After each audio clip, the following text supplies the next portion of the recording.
Planning 4 days in San Jose sounds easy until the map turns into a knot of freeways, scattered districts, and day trips that all look good and all sit just far enough away to mess with your head.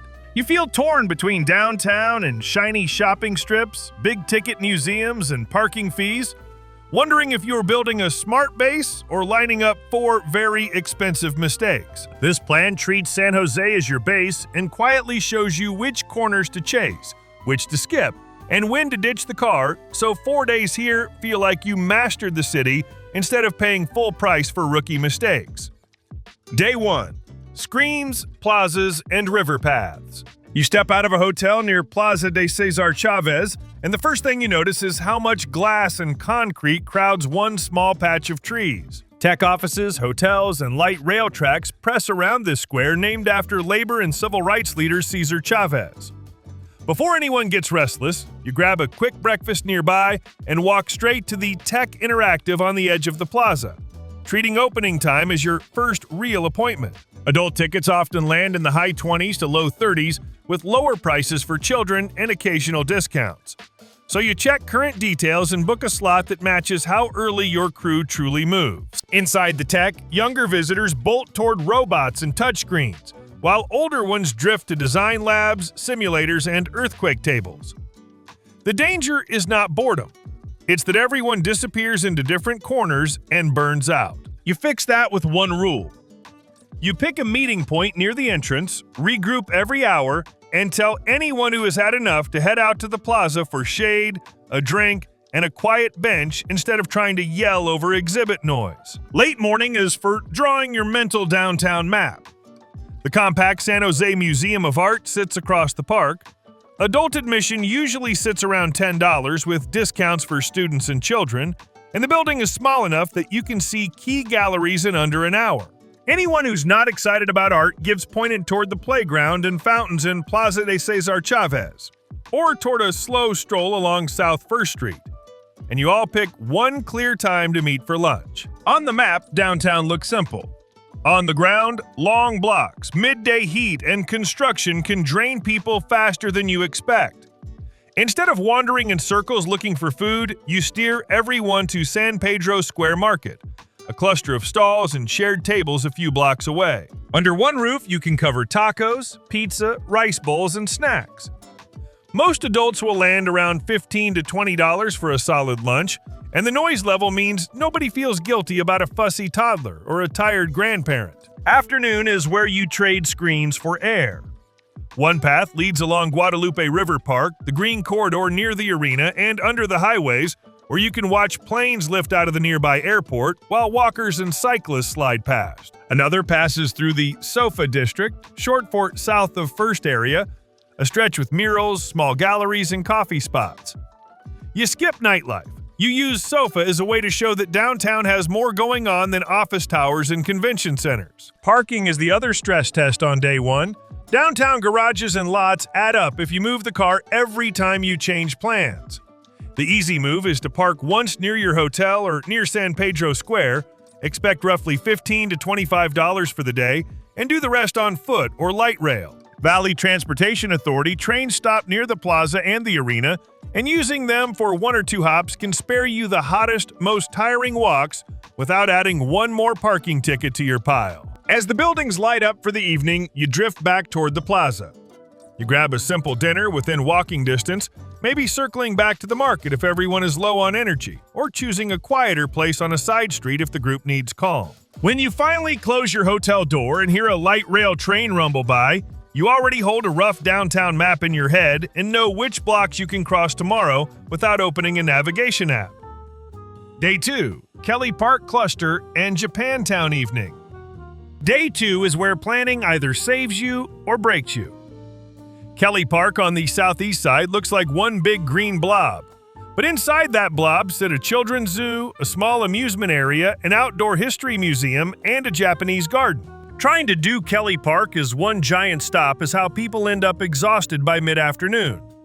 You treat it as a cluster and decide in advance which pieces matter. Morning belongs to Happy Hollow Park and Zoo, especially if you have younger children or anyone who still loves carousels and small coasters.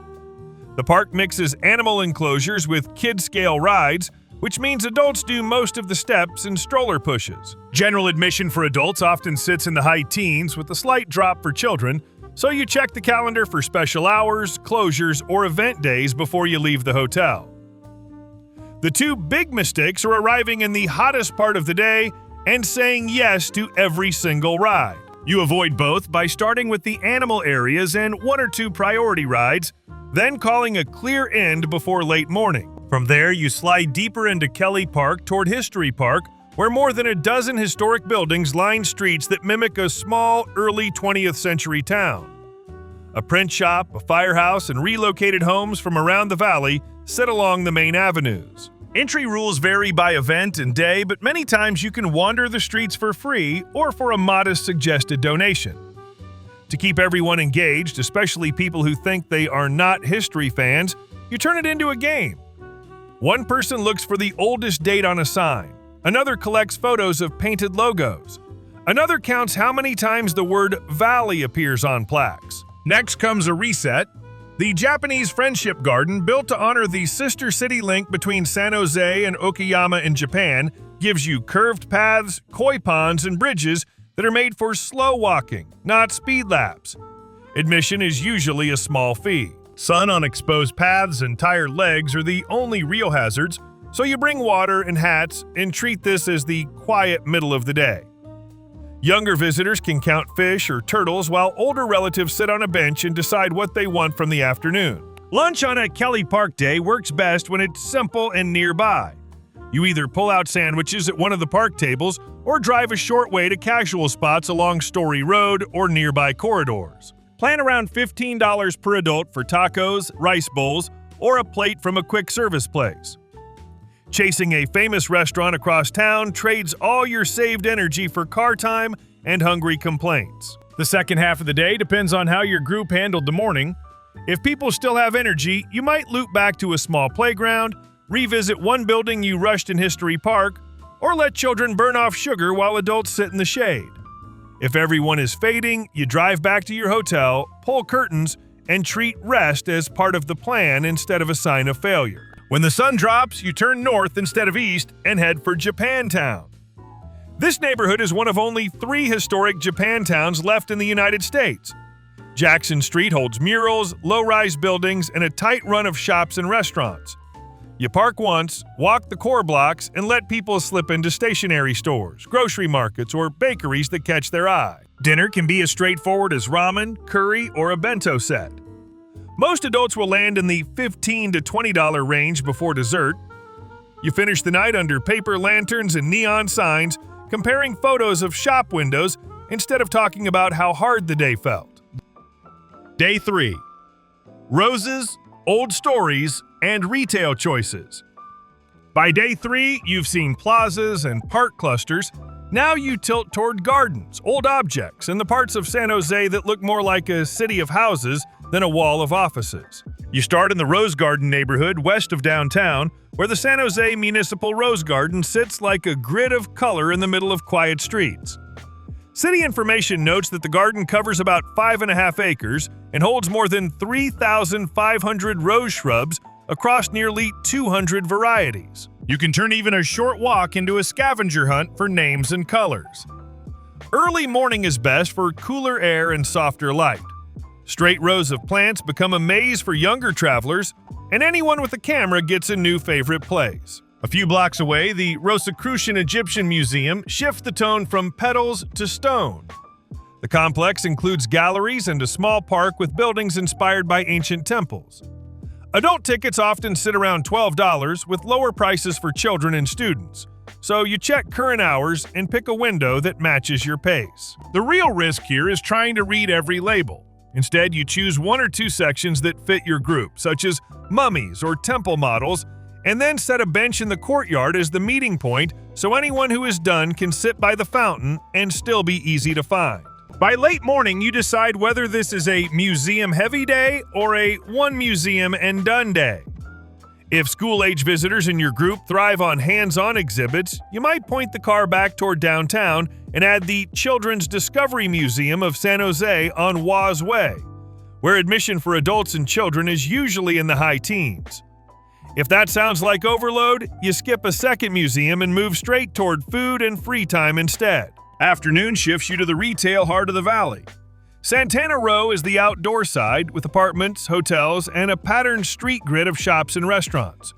Next door, Westfield Valley Fair is the indoor side with long corridors of national brands. Together, they pack more choices into a few blocks than most groups can handle in one hit. Parking in the combined area often fills by midday, and some garages charge after a set number of hours.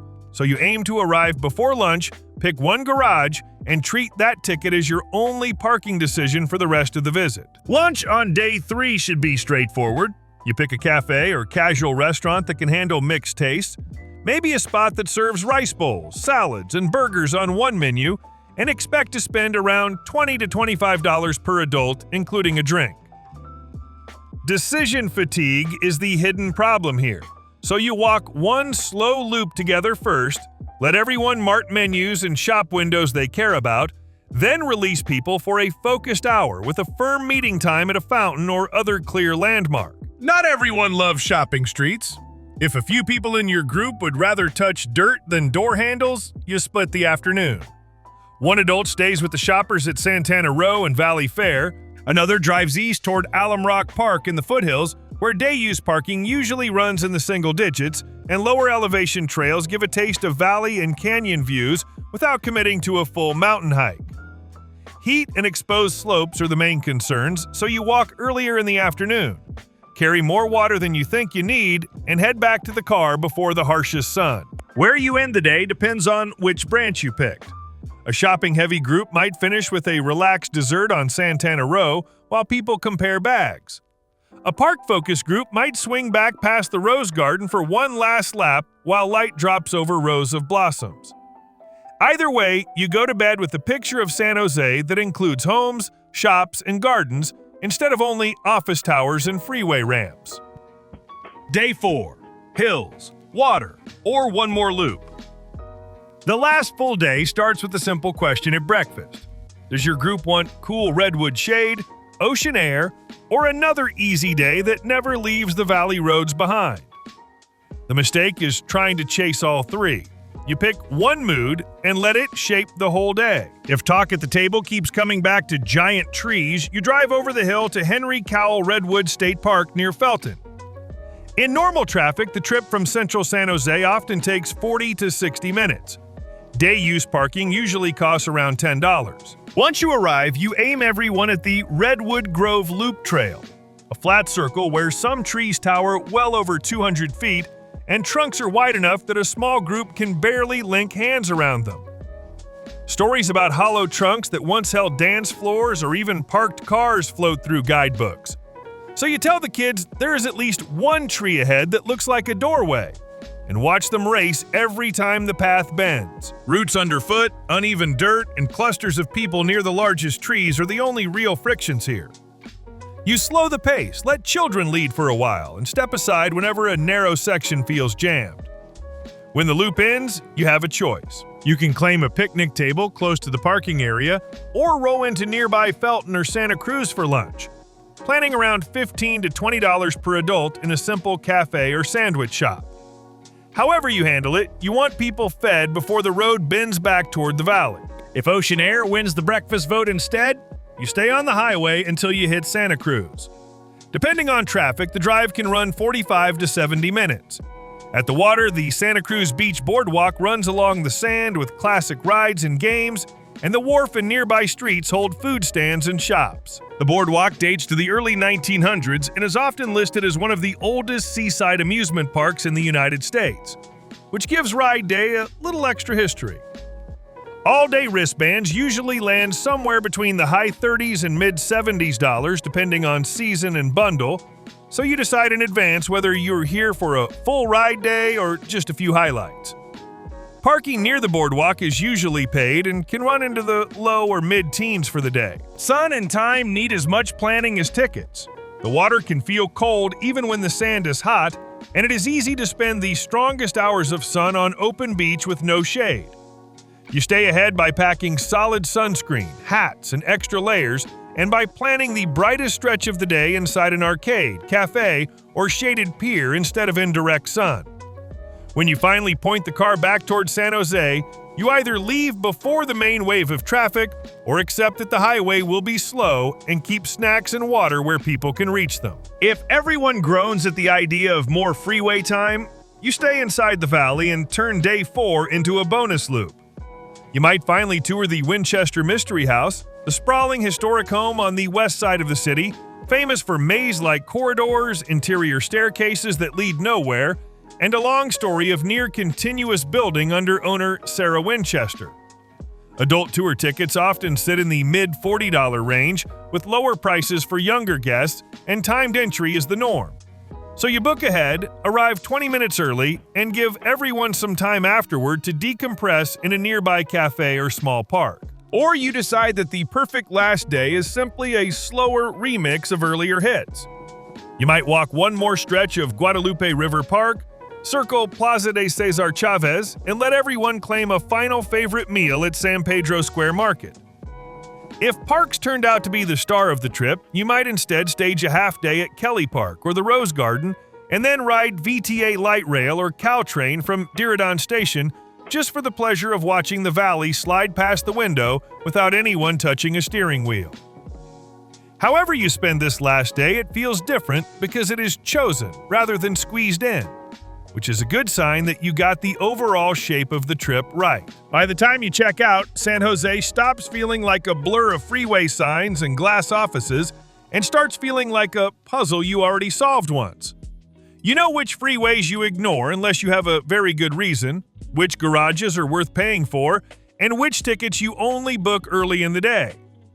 You have mental shortcuts for when a theme park day is actually worth the drive, and when a slow loop through Kelley Park or the Rose Garden will do more for everyone than one more big-ticket attraction.